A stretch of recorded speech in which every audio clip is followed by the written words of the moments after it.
Okay students, अभी जो है हम टेंसेस के बारे में बता रहा हूँ मैं थोड़ा सा 9 o'clock तक है। हाँ 9 तक करते हैं, लेट हमने स्टार्ट किया। ठीक ठीक 9। चलो जी ओके स्टार्ट करते हैं। देख लें यार आवाज़ वगैरह ठीक आ रही है सब और मेरे इशू भी आ रहे हैं। आप ले आए तो आवाज़ चेक करें मेरी ठीक आ रही है। अभी भी प्रॉब्लम है तो आवाज़ क्लियर आनी चाहिए स्टूडेंट्स आपको। हाँ आपका क्या है थोड़ा सा मेरा चले मैं अपनी डेसिबिलिटी बढ़ाता हूँ। ठीक हो शुक्रिया। ओके आप क्लियर है सर, थोड़ा तो उसी को करना क्या रही चले fine okay. First of all जो टेंस है हमारा नंबर 1 पे वो है present indefinite tense.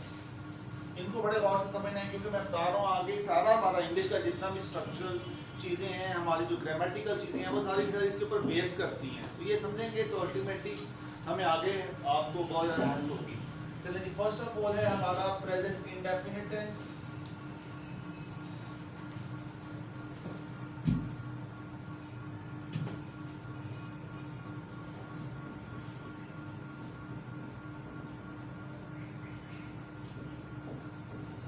So the present indefinite tense में सबसे पहले हमें ये देखना है कि इसकी रिकग्निशन क्या है। जैसे हम बोलते थे कि इसकी पहचान क्या है।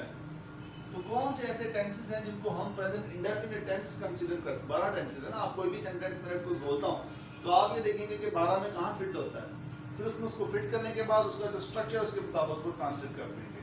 सो जैसा कि आप में से कोई बताइए प्रेजेंट इंडेफिनिट टेंस क्या होता है, किसकी क्या पहचान है। ता है ती है बहुत जबरदस्त ठीक हो गया। लेकिन ये अब हमने आगे नहीं करना। मौजूदा जो अभी बिल्कुल अब हम उसको कहेंगे जो एक टेक्निकल चीज देखिए। लेट्स सपोज मैं एक सेंटेंस बोलता हूँ ना, I am a boy you are a student. तो आप ये कौन सा टेंस है, इसके आखिर में ता है तो नहीं आ रहा ना। लेकिन लेकिन ये है तो प्रेजेंट टेंस। अब 12 टेंसेस में इसको हम कहाँ फॉलो कराएंगे। इसको हम कहेंगे यार ये प्रेजेंट इंडेफिनिट और सिंपल प्रेजेंट दोनों को एक ही समझेंगे तो ये वो बनता है। कॉन्टिन्यूस नहीं बन रहा, परफेक्ट नहीं बन रहा। परफेक्ट कॉन्टिन्यूस का तो सवाल ही नहीं पैदा होता। तो इसमें ता है नहीं आ रहा। लेकिन इसके बावजूद ये प्रेजेंट इंडेफिनिट या सिंपल प्रेजेंट हम एक ही इसको लेंगे तो ये बन रहा है नहीं बन रहा। तो सिंपली इसलिए हम इसको बहुत सिंपली कहेंगे कि यार कोई भी रूटीन, आप डेली क्रिकेट खेलते हैं, दिस इज योर रूटीन। कोई भी हैबिट, सिंपली कोई इंफॉर्मेशन, सिंपली कोई डाटा प्रेजेंट करते हैं आप, डाटा प्रेजेंटेशन और यूनिवर्सल ट्रूथ। जैसे कि ये यूनिवर्सल ट्रूथ वो सेंटेंस होते हैं जो हमेशा सच रहते हैं, उनका झूठ कभी नहीं हो सकता, पास्ट कभी नहीं हो सकता sorry. For example God is one, तो हम कभी गॉड वाज वन तो नहीं कह सकते ना। Sun rises in the east, universal है। तो कितने लोग आए कितने चले गए लेकिन sun rises in the east, वही चीजें चल रही हैं। सो ये वो है रिकग्निशन। जब भी आप इसको रिकग्नाइज, अब मैं एक सेंटेंस बोलता हूँ ही इज अ बॉय, तो दिस इज सिंपल इंफॉर्मेशन। लेकिन है ये प्रेजेंट से रिगार्डिंग, ये भी याद रखना है। But he was a student, that's what वो कोई जॉब करना स्टार्ट हो गई तो ही वाज अ स्टूडेंट। तो अब ये पास्ट की बात है, अब इसमें नहीं आएगी। है तो ये भी सिंपल इंफॉर्मेशन लेकिन ये प्रेजेंट से रेलेवेंट नहीं है तो वो पास्ट में चली गई। Any how this is the recognition of simple present और प्रेजेंट इंडेफिनिट टेंस। अब इसका आ जाते हैं हम 1 2 3 सिंपल स्ट्रक्चर। तो सिंपल स्ट्रक्चर में अब सबसे पहले ट्रांसलेट करेंगे सब्जेक्ट को। अब सब्जेक्ट क्या है मुझे बताने की जरूरत तो नहीं है ना जी, ये ठीक है ना। और उसके बाद हम लगाएंगे वर्ब, और वर्ब के आगे मुझे ये बताने की जरूरत है कि वर्ब की जो भी 4 फॉर्म्स है यहाँ पे कौन सी आएगी फर्स्ट। तो वर्ब की फर्स्ट फॉर्म आएगी प्लस एस ई इसका एडिशन करेंगे और उसके बाद ऑब्जेक्ट कराएंगे। ऐड ऑब्जेक्ट का भी आपको पता है और ये सारी बातें होंगी क्लियर। एक बात यहाँ पे एडिशनली हमने लिखी, वो क्या लिखी कि फर्स्ट फॉर्म के बाद एस ई एस लगाना है। तो ये हमें देखना होगा कि फर्स्ट फॉर्म के बाद हम एस ई एस क्यों लगाएंगे। आई सजेस्ट कि आप ना तो ना लिखें, आई सजेस्ट कि आप ना लिखें, आप ना लिखें, आई सजेस्ट। बाकी कोई लिखना चाहता पिक्स में कह रहा हूँ वो ले इसलिए कह रहा हूँ कि ताकि आप बाद में फिर इसको जो ऑनलाइन बैठे हैं वो स्क्रीनशॉट लेके अपने पास रख सकते हैं वाइट बोर्ड्स को। सो दी अंडरस्टैंडिंग जो है वो स्ट्रीम है, तो इसलिए मैंने कहा तो सब्जेक्ट प्लस वर्ब और plus SEAS plus object. Why SEAS? ये सवाल आपका बनता था, आपको करना चाहिए था कि SEAS आपके हर एक वर्ब के साथ आएगा या नहीं, तो इसका जवाब आगे इस नोट में दे रहा हूँ। अगर आपका जो सब्जेक्ट है वो ही, शी, इट और सिंगल नेम है तो उसके साथ हम SEAS लगाएंगे उसके वर्ब के साथ, और अगर वो ही, शी, इट और सिंगल नेम नहीं है तो हम नहीं लगाएंगे। हम ये कहते हैं फॉर एग्जाम्पल वो किताब पढ़ते हैं तो इसकी ट्रांसलेशन में सब्जेक्ट ढूंढना पड़ेगा जो कि दे है, दे रीड या स्टडी। अब SEAS नहीं लगाएंगे बिकॉज पीछे क्या है, दे है ना, तो ही, शी, इट और सिंगल नेम नहीं है तो लिहाजा हम वो नहीं लगाएंगे SEAS को। ऐसे simply they study the book, तो इस तरह से बात करेगा। अच्छा जी आगे चलते हैं, तो अगर हम इसको ये देख लें कि इसका नेगेटिव क्या बनेगा, ES कब लगाएं? यार ये SEAS इसकी डिबेट में ना जाए तो ज़्यादा अच्छा है। दिस इज़ वेरी कॉमन और बड़ा इजीली आपको सॉल्व हो जाएगा। फॉर एग्जांपल आप एक वर्ड में PLAY प्ले, ठीक है, तो प्ले के बाद आप ES तो नहीं लगा सकते ना यार, दिस इज मतलब कॉमन, प्ले के बाद आप SE लगाएं।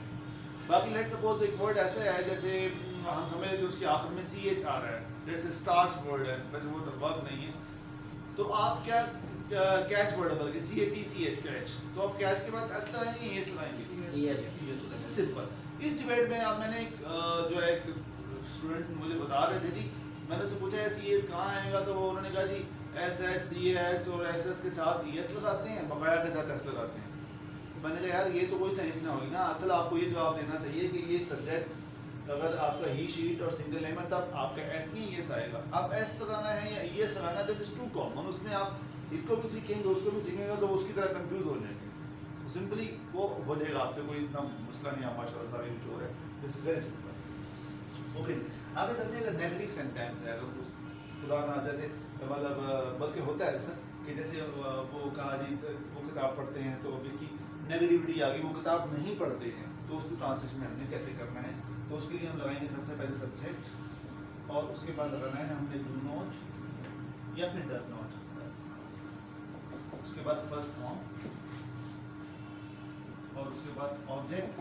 अब अगेन यहाँ पे एक सवाल है, डू नॉट या डज नॉट, ऑप्शन नहीं है, ये आपको लगाना है ही, शी, इट और सिंगल नेम के साथ डज नॉट और बकाया आई, वी, फलाना ढमकाना उसके साथ do not.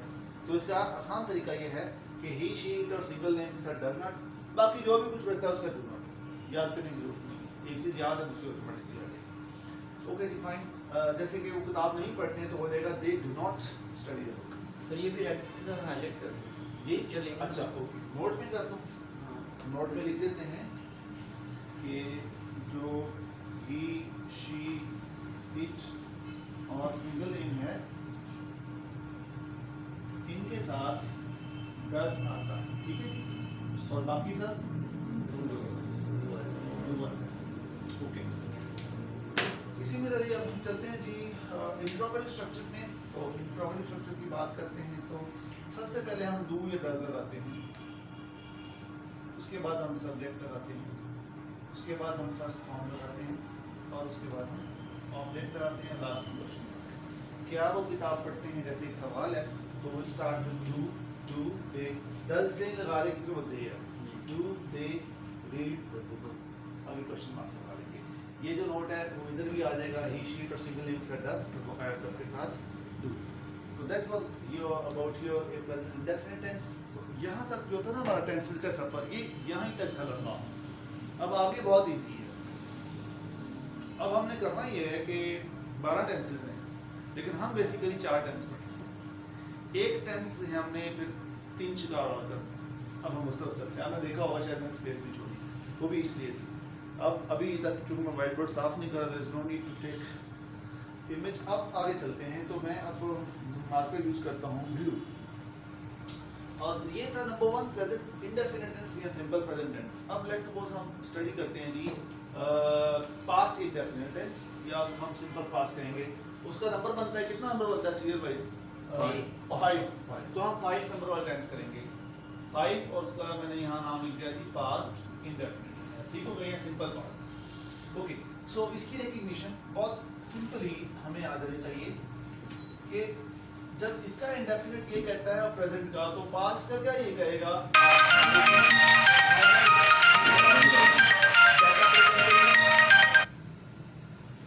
Data presentation. Universal truth नहीं आएगा। यूनिवर्सल ट्रूथ का चूंकि पास्ट नहीं हो सकता ना, जैसे गॉड इज वन, तो गॉड वाज, उसको हमने पास्ट में ही ले सकते। यही सारी चीजें हों किसी भी सेंटेंस के अंदर, लेकिन किसके मुताल्लिक होंगी? रिगार्डिंग प्रेजेंट और पास्ट। रिगार्डिंग पास्ट होंगी, तो हम सिंपली इनको पास्ट इंडेफिनिट समझेंगे। लेट्स सपोज मैंने एक सेंटेंस बोला कि जी मैंने चाय पी। क्या है इसमें, क्या सेंस है? इसमें था तो नहीं आया ना आखिर में, मैंने चाय पी। अब क्या है, ये सेंस है जी, ये मैं आपको इंफॉर्मेशन दे रहा हूँ रिगार्डिंग पास्ट, तो ये पास्ट इंडेफिनिट हो जाएगा सिंपल। ओके, अब हम चलते हैं, जब हमने ये पढ़ लिया तो ये भी बहुत सिंपल है। ये एक्चुअली अब हम जा रहे हैं कंपैरेटिव एनालिसिस में, कंपैरेटिव टेक्निक में, आपको जल्दी याद हो जाएगा। सबसे पहले सब्जेक्ट है, तो उसका भी सब्जेक्ट है। उसके बाद वर्ब की फर्स्ट फॉर्म है, तो यहाँ वर्ब की सेकंड फॉर्म है, क्योंकि ये पास्ट है और सेकंड फॉर्म के साथ ऐसे ही तो आ ही नहीं सकता कभी भी। और उसके बाद ऑब्जेक्ट है, दैट्स इट। तो आपने एक पढ़ा तो दूसरा ऑटोमेटिकली आपको याद हो जाएगा कंपैरेटिव। नेक्स्ट है जी इसका नेगेटिव। तो इसके नेगेटिव में हम सब्जेक्ट, और यहाँ पे डू नॉट डज नॉट है, यहाँ पे हम डू नॉट और डज की जगह एक ही वर्ड लगाएंगे, दैट इज डिड नॉट। अब ये क्यों है? क्योंकि डू और डज फर्स्ट फॉर्म है ना, तो डू की सेकंड क्या है? Did not. तो अब यहाँ डिड नॉट लगा दिया, जैसे कि यहाँ सेकंड फॉर्म थी, तो जब आपने एक दफा डिड नॉट लगा दिया, तो उसके बाद कौन सी फॉर्म आएगी? फर्स्ट फॉर्म आएगी। अच्छा, हालांकि ये होना चाहिए यार कि वर्ब की सेकंड फॉर्म है, यहाँ पे भी वर्ब की सेकंड फॉर्म आएगी, लेकिन ऐसा नहीं, डिड कर दिया ना हमने ऑलरेडी से, इसलिए फर्स्ट आएगी। ये एक पॉइंट आपने याद रखना है, ठीक हो गया। और उसके बाद ऑब्जेक्ट। सिमिलरली आप इसके इंट्रोगेटिव में जाएंगे, डू या डज की जगह आप सिर्फ डिड लगा दें, और उसके अलावा कोई चीज नहीं है।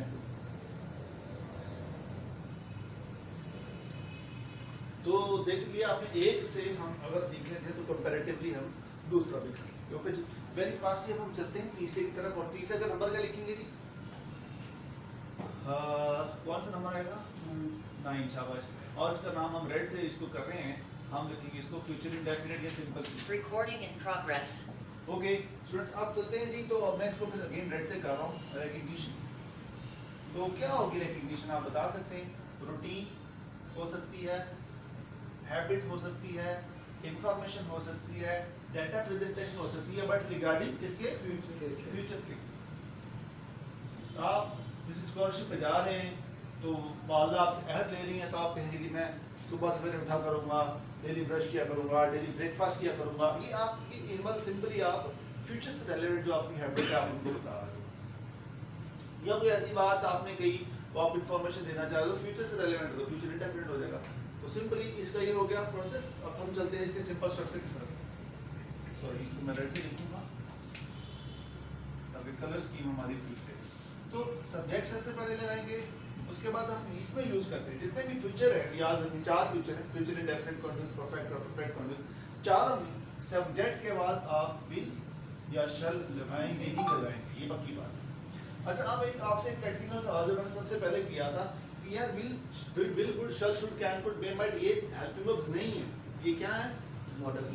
और मॉडल्स के बाद हमेशा क्या आता है? First form. उसको हमें कोई सोचने की जरूरत नहीं, वो वाला रूल हमारे पास है, फर्स्ट फॉर्म लगाना। सेकंड फॉर्म आ सकती क्या? वो आ ही नहीं सकती। तो सिंपली सब्जेक्ट के बाद will, shall plus first form, और उसके बाद ऑब्जेक्ट आएगा, दैट इज।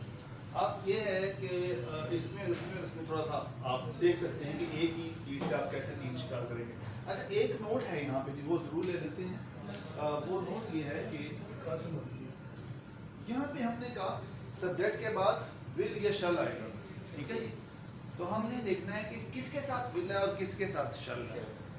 उसके लिए है जी आई और वी साथ हम शल लगाते हैं और लिखने की जरूरत है, बाकी कुछ भी लिखने होती, आप सिंपली लिखेंगे बाकी सब के साथ क्या आएगा, will। ये रूल है, ठीक है जी।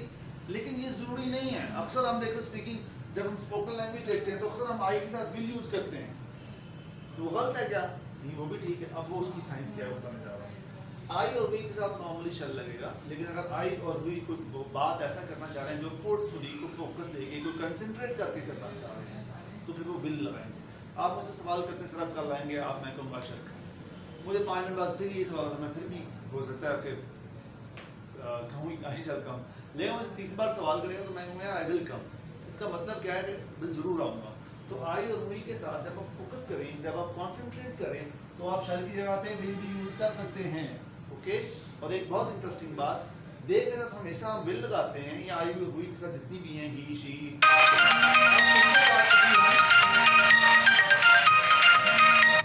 अब उनके साथ भी हम जो है वो क्या कर सकते हैं जी, बाकी सब के साथ भी हम शल लगा सकते हैं। बाकी सब के साथ विल तो आता है, लेकिन अगर हम बात बाकी जो लोग हैं वो फोर्सफुली कॉन्सेंट्रेट करके कहना चाह रहे हैं, एम्फेसिस देना चाह रहे हैं, तो हम उनके साथ शल यूज कर सकते हैं, ओके फाइन। अच्छा जी आगे चलते हैं, इट्स वेरी सिंपल। अच्छा एक अभी मैं आपको एक वो छोटा सा एक रूल बताने लगा हूँ, मैं बल्कि यहाँ लिख देता हूँ ताकि आपको पूरे 12 टेंसेस में ये रूल यूज होगा, और हो सकता है अगले दिन मैं लिखूँ सेम रूल, मैं ये पूरा स्ट्रक्चर लिखूँगा। तो वो नोट है कि ब्लू कलर से लिख देता हूँ। नोट ये है कि अगर फिक्रे में हेल्पिंग वर्ब या मॉडल्स इस्तेमाल हो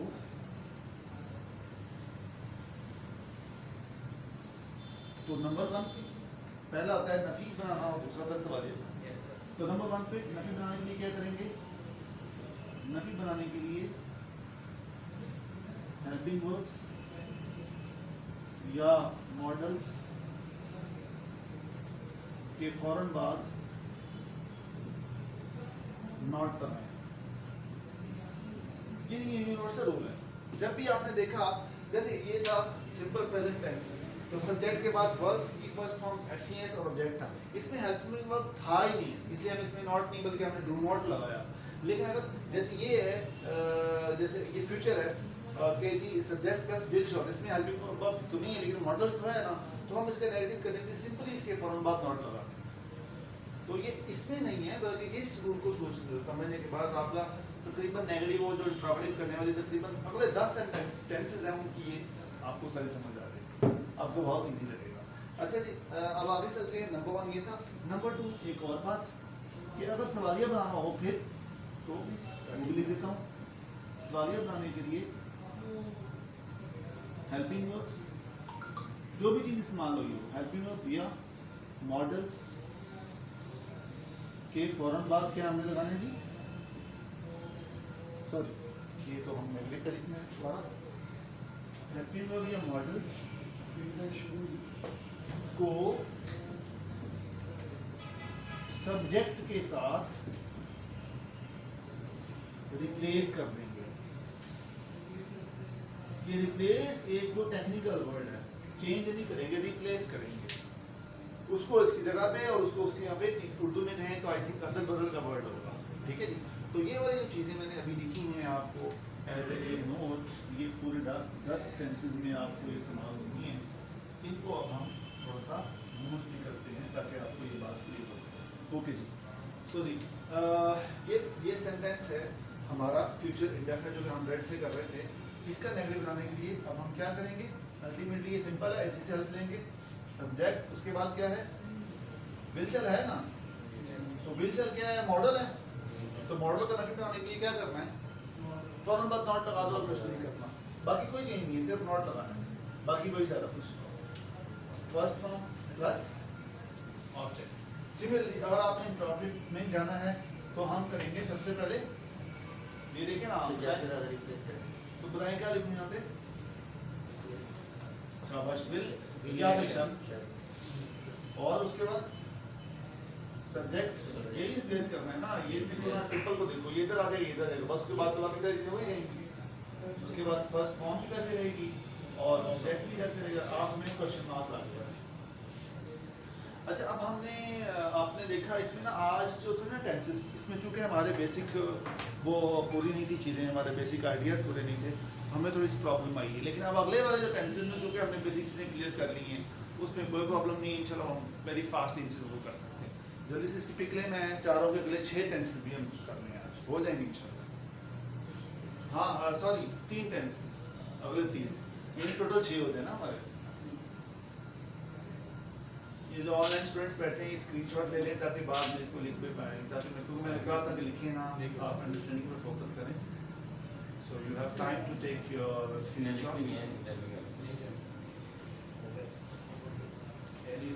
ओके, वैसे ये जो है बाकी आप पे ले रहे हैं दोस्त भी ये साथ पिक्स, तो ये आप ग्रुप में ऑनलाइन स्टूडेंट्स शामिल है ना जी? हाँ, तो उनको कभी शेयर कर देंगे ताकि किसी का स्क्रीनशॉट नहीं भी होता तो आप। ओके फाइन, अब हम आगे चलते हैं जी। कोई सवाल यहाँ तक है किसी का आ रहा है तो मुझे बता दें, कोई आपको हो तो।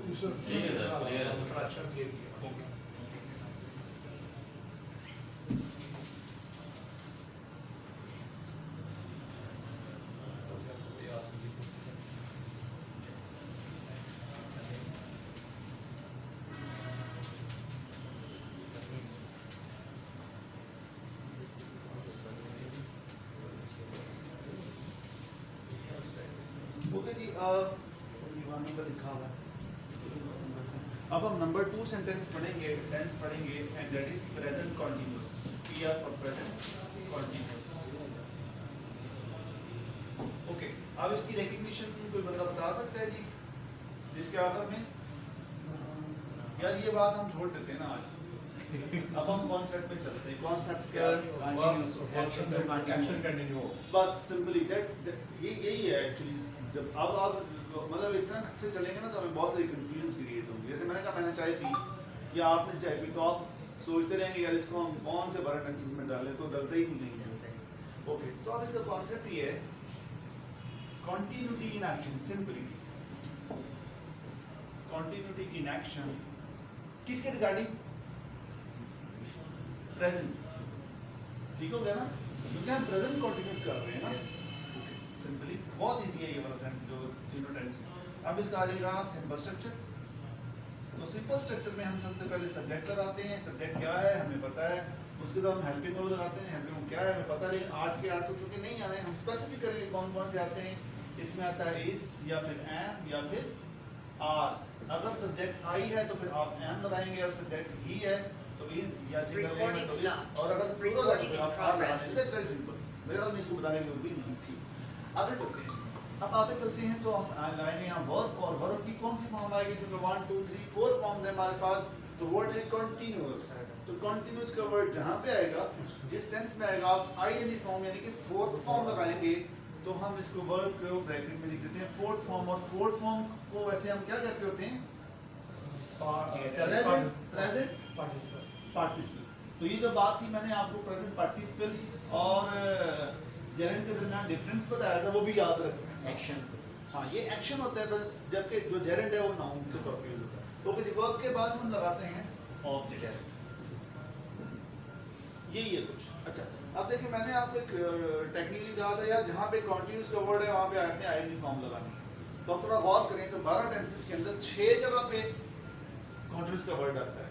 प्रेजेंट कंटीन्यूअस, पास्ट कंटीन्यूअस और फ्यूचर कंटीन्यूअस। इसी तरीके से present perfect continuous, present past perfect continuous, future perfect. तो 6 जगह पे तो यही आ रहा है। तो 6 जगह पे तो टेंशन आपकी खत्म होगी।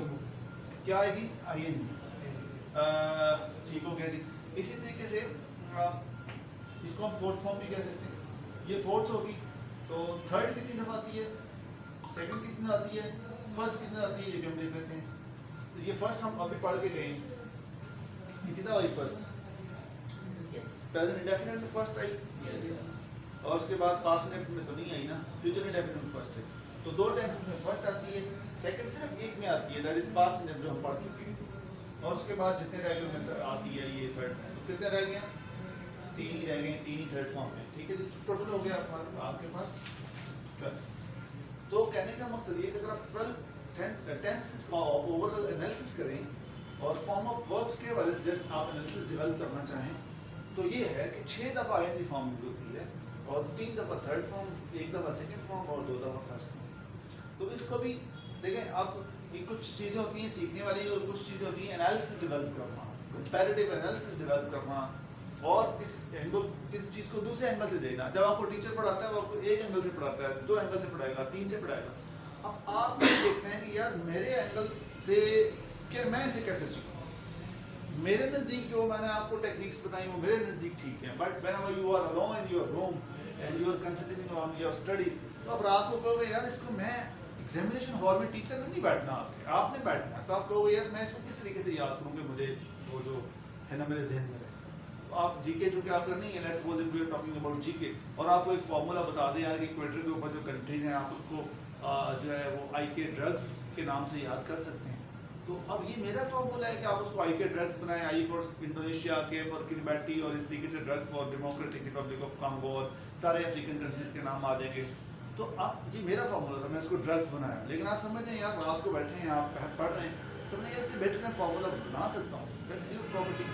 बनाएं, कंटेंट सेम रहना चाहिए, पर्पस सेम रहना चाहिए, लर्निंग होनी चाहिए, मार्क्स देने हैं अल्टीमेटली।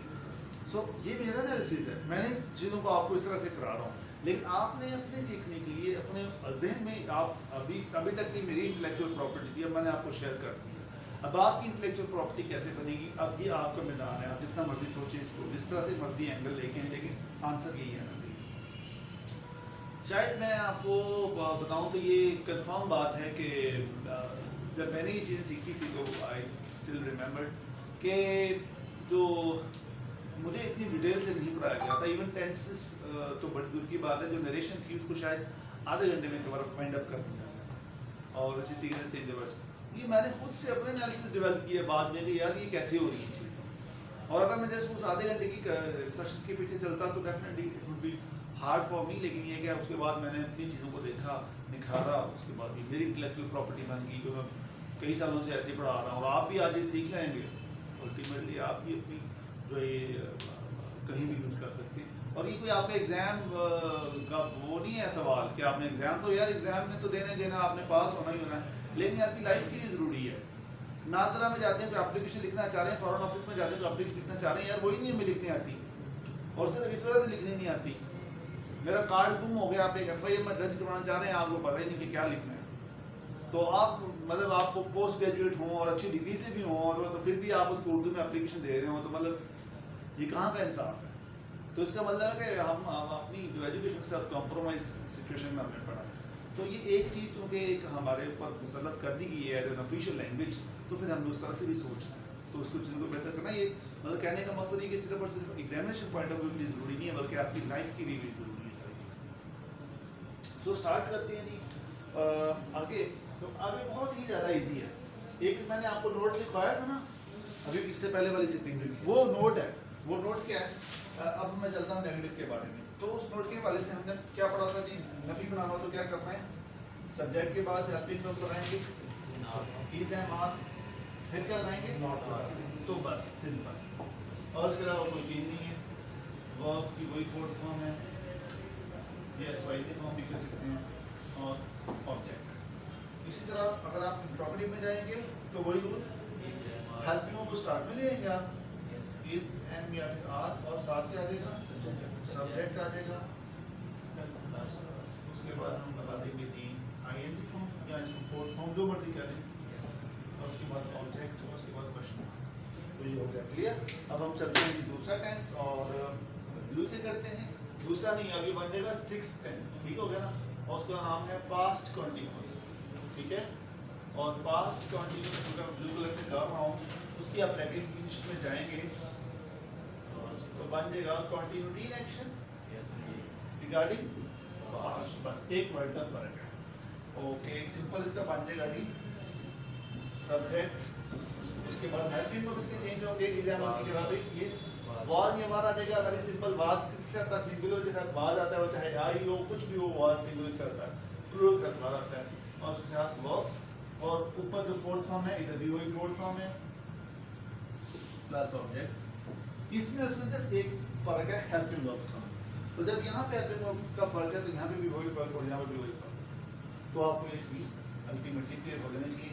तो यहाँ पे भी हम उसका सब्जेक्ट लगाएंगे, उसके बाद हम हेल्पिंग वर्ब लगाएंगे, इस जगह पे हम लिखेंगे was वर्ब, और उसके बाद हम लगाएंगे नॉट, और उसके बाद वर्ब, वर्ब की फोर्थ फॉर्म वही सेम, और उसके बाद not।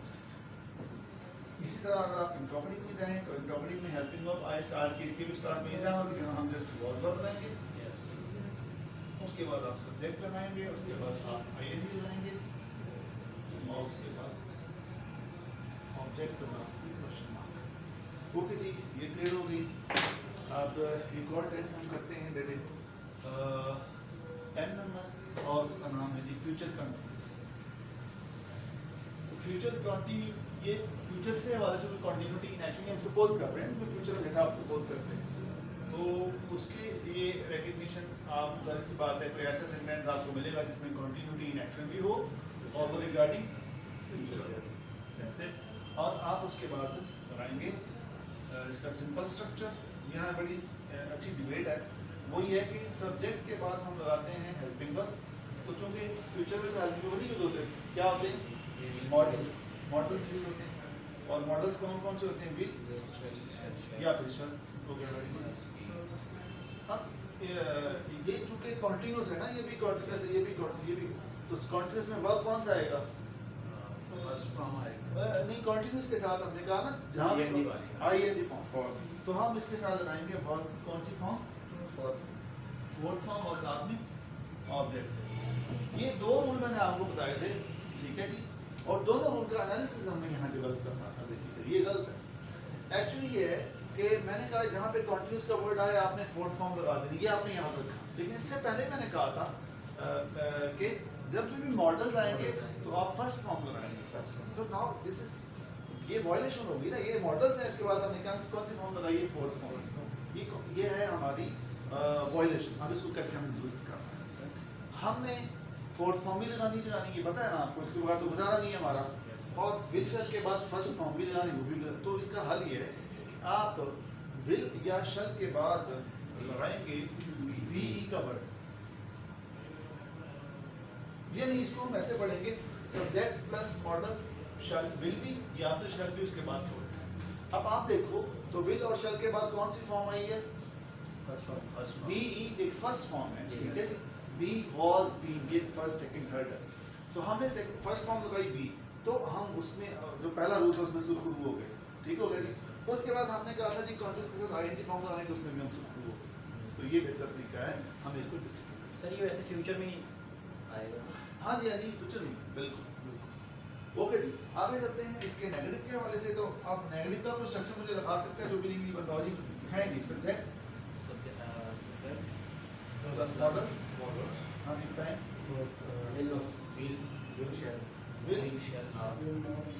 ओके विल या शल लगा दें, और उसके बाद हाँ ये वाला स्ट्रक्चर हमें फॉलो करना है। बाद स्टूडेंट्स ये मिस्टेक कर जाते हैं कि विल बी के बाद नॉट या शैल बी के बाद नॉट लगाते हैं, तो this is again violation of that rule जो कि मैंने आपको सिखाया। उसमें क्या लिखा था हमने कि मॉडल्स के फौरन बाद, तो बी मॉडल तो नहीं है ना, तो मॉडल्स तो विल शैल हैं, तो विल शैल के फौरन बाद आप नॉट लगाएंगे, बी अपनी ही जगह पर रहेगी। हाँ एग्जैक्टली, और उसके बाद हम क्योंकि इसकी बी वॉज बी जैसे मैंने आपको दी, उसके बाद वही बात ING फॉर्म लगा दें और साथ में ऑब्जेक्ट लगा दें। अब इसके इंट्रोगेटिव मार्क की तरफ चलते हैं जी। तो सबसे पहले मॉडल्स विल या फिर शैल, उसके बाद सब्जेक्ट, उसके बाद नॉट नहीं आना चाहिए,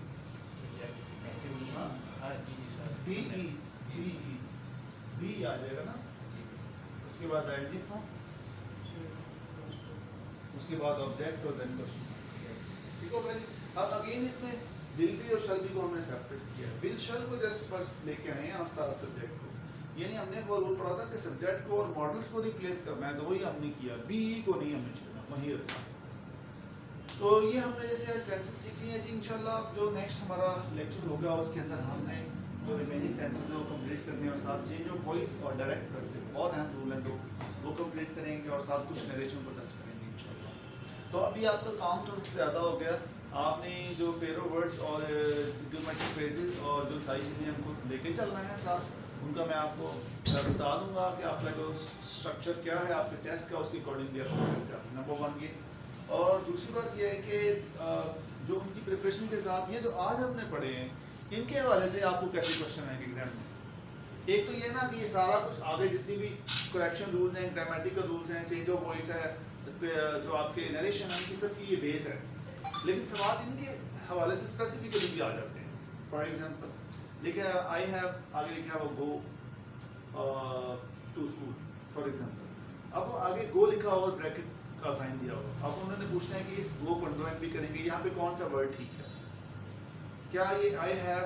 अब मैं आपसे पूछता हूँ आई हैव और आगे मैंने नहीं पढ़ा लेकिन चलें लेट्स सी, आई हैव और आगे गो वर्ड उन्होंने ब्रैकेट में किया और आगे लिखा है supply correct form of verb. तो आपने करेक्ट फॉर्म ऑफ वर्ब तभी सप्लाई कर पाएंगे जब आपको ये चीज़ आती है।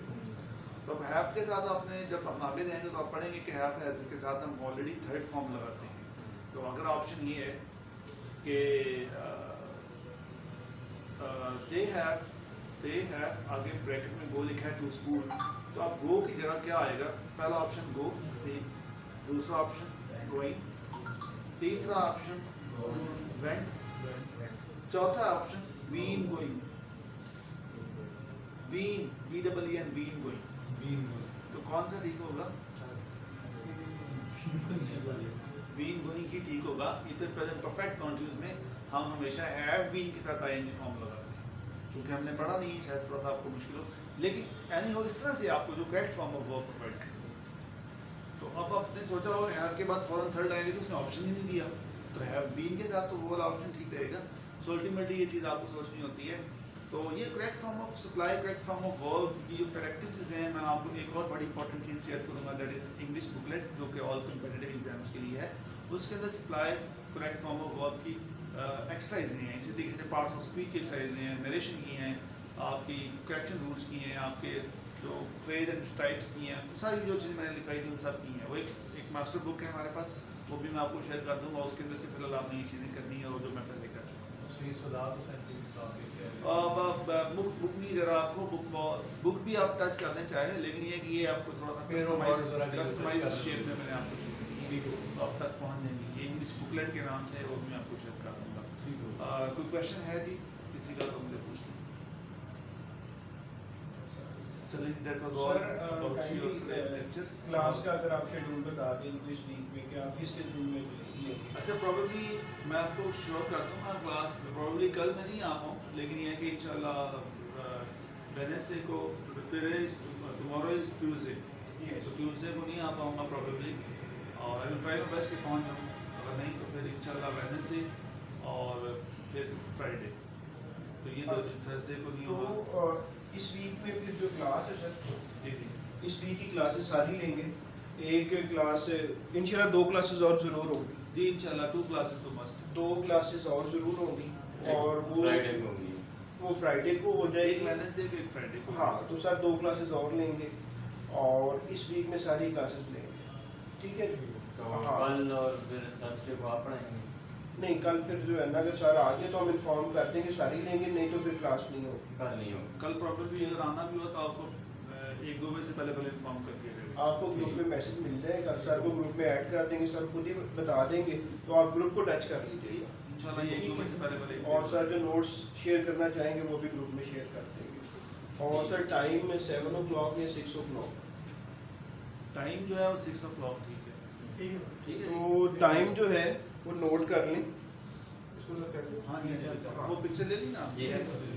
तो ये आपने अच्छा किया 3 मार्कर रखे हुए हैं, ये बड़ा सर ज़्यादा इससे भी ग्रीन भी पड़ा है। हाँ चलिए, ये टाइम जो होगा सर की क्लास का, इस वीक में सारी क्लास लेंगे, और टाइम क्लास का होगा सर का 6 जो PM है, या आप इसे कर ले 1800 सही। और आगे जिस तरह सर आज चलते रहे, अभी 9:30 होने वाले हैं, सर पढ़ाई जा रहे हैं, ठीक है। तो जहाँ तक चल गया, लेकिन ये है कि मैक्सिमम जो टाइम है 6 to 8 तक तो वो 8 तक होगा, कि 2 घंटे की क्लास हो जाएगी, ठीक है। तो अपने आप को इस टाइम में आप लोगों ने अवेलेबल रखना, और 2 बजे सर आपको बता देंगे कि इस वीक में 2 क्लासेस सर कौन कौन सी ले रहे हैं। उस दिन आप लोगों ने अपने आप को अगर मेरा available मैसेज रखना। कल कोई भी नहीं आता तो दैट्स फॉर श्योर कि वेडनेसडे और फ्राइडे तो कंफर्म है।